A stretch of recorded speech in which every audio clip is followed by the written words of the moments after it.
May paalala ang Department of Trade and Industry sa pagbili at paggamit ng mga paputok sa pagsalubong sa bagong taon. Sabi ng DTI, siguraduhing bumili lamang sa mga lisensyadong manufacturer.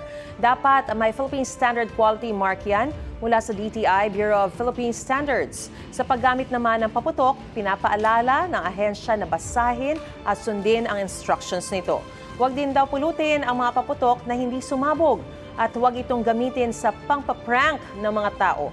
Panatilihin ding nakasara ang mga bintana at pinto ng inyong mga bahay para maiwasan ang pagpasok ng mga ligaw na paputok.